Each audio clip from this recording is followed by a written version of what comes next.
in the energy field in the area of the jaw, which was frankly much greater than I would have initially anticipated. Does the GDV show that a spiritual power intervened and protected Dr. Hall as claimed? Or is there a simple explanation? Yes, I think it's possible that there is a simple explanation, but the simple explanation is one that Western scientists have difficulty with. The simple explanation is that this is actually coming from permission from divinity, that it really is involving a spiritual component, and that component is very, quote, simple. We have a name for that which looks superficially like science, that uses scientific gadgetry, scientific jargon, but is fundamentally not science. It's called pseudoscience. We'll be taking a much closer look at the rather mysterious GDV device later on. But first, let's meet a person who tortures himself not for spiritual purposes, but for money, and without the help of mystical energies. Meet Tim Cridland, a.k.a. Zamora, the Torture King. He performs a regular Las Vegas stage show where he inserts sharp instruments through his body, and he too claims to suffer no pain. But here, the similarities with the Sufis end. Cridland makes no claim to be doing anything supernatural. It's the real thing. There's no trickery in it. There's a very thin margin of error. If I lose focus or concentration, I can get hurt very severely.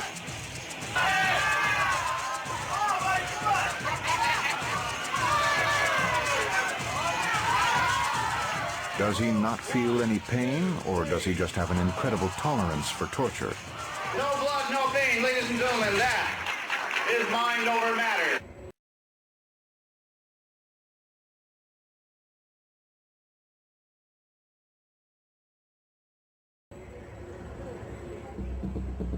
We wanted to measure Cridland's abilities, so we went to see Dr. Joshua Prager, an anesthesiologist at the UCLA School of Medicine and a noted expert on the mechanism of pain.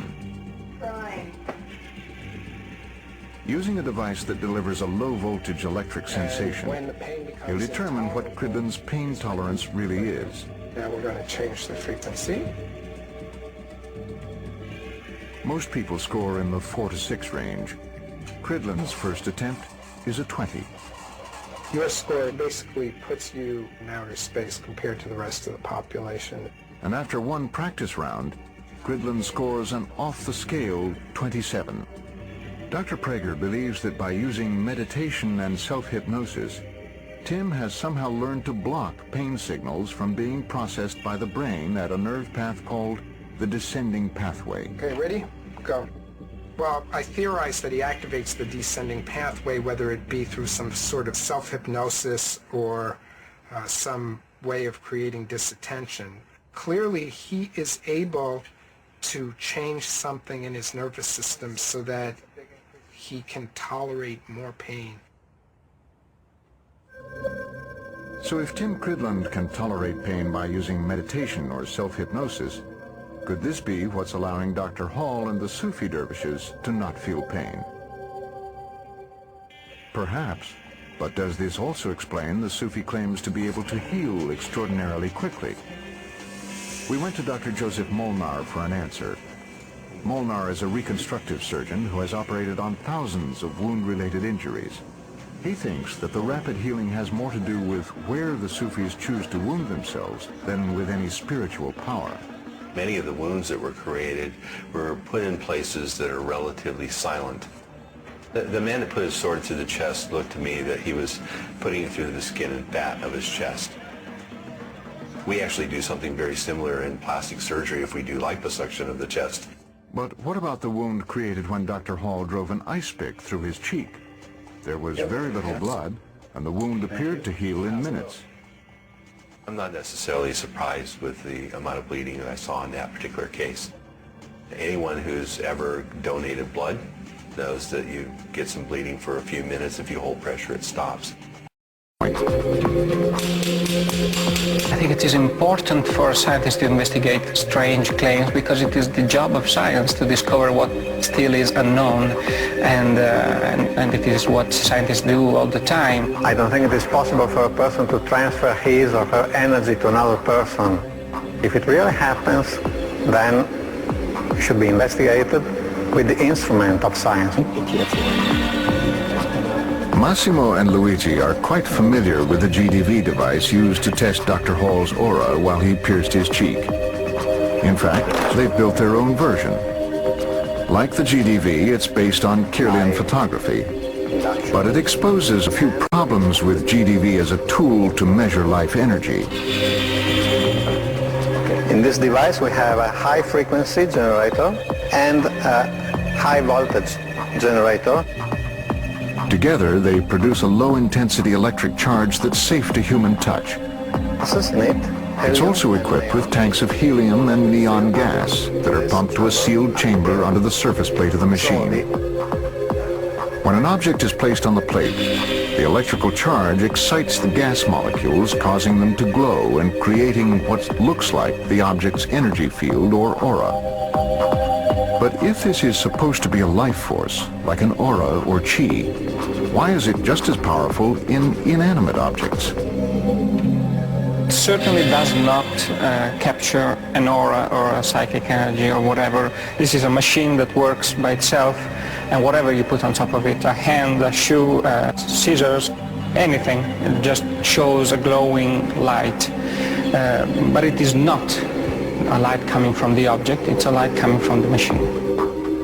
So the GDV device that was supposed to measure an energy field may only be measuring natural phenomena like temperature, pressure, and humidity. Now it's time for Massimo and Luigi to turn their attention to the most hair-raising use of mystical energies we've seen so far. Throwing chi to knock someone out without even touching them. Massimo reviewed the tapes of George Dillman and his followers performing such no-touch knockouts and was not impressed. The people going there expected what was going to happen, and they were expected to react in a specific way. They just reacted to the suggestion. When this happens in hypnotism demonstrations on stage by a magician, which doesn't use hypnosis at all, just gives suggestions, and people who is ready to believe that kind of things reacts. But critiquing a tape and standing up to a karate master are completely different matters. It's time for a showdown. In one corner, weighing in at no more than 125 pounds, is chemist Luigi Garnaschelli. He thinks he can stand up to a knockout punch of chi because it doesn't exist. In the other corner, it's 8th degree black belt Leon J., one of George Dillman's top associates and fellow practitioner of the no-touch knockout. This ought to be interesting.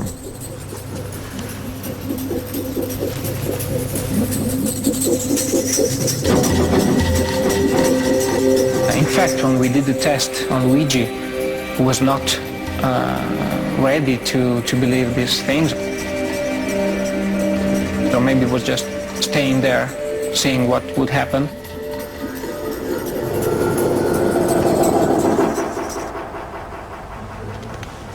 It didn't work. Okay. Dillman thinks he knows what went wrong and has come up with a very interesting explanation. The skeptic was a totally non-believer. Plus, I don't know if I should say that on film, but if the guy had his tongue in the wrong position of the mouth, that can also nullify it. Yeah, you can nullify it. You can nullify a lot of things done to you. In fact, you can nullify it if you raise those two big toes. If I say I'm going to knock you out, and you raise one toe and push one toe down, can't knock you out. And then if I go to try again, you reverse it. If you keep doing this, I won't knock you out. Good to know. But there is another explanation. Perhaps chi, prana, baraka, all of the mystical energies that give mere mortals the capacity to do things that seem beyond the reach of normal humans, do so only because we believe in them. They give us the power to transcend pain and overcome physical and mental limitations because we buy into them. But even if nothing supernatural is involved here, there is a power that one has to marvel at. The power of the human mind. Well, the skepticism can be taken too far, it can be counterproductive. A little skepticism is a good thing. Too much of it really retards the progress of civilization. There are certainly a lot of people that need these claims to be real, sticking to some kind of disbeliefs that says that you are special and you just need to develop your powers to become better than the others, and whatever is important to them. To the extent that we make people believe there are special powers that exist, we start people believing in falsehoods. And there's an ethical point there, I think, that it goes beyond entertainment then to some paranormal claim.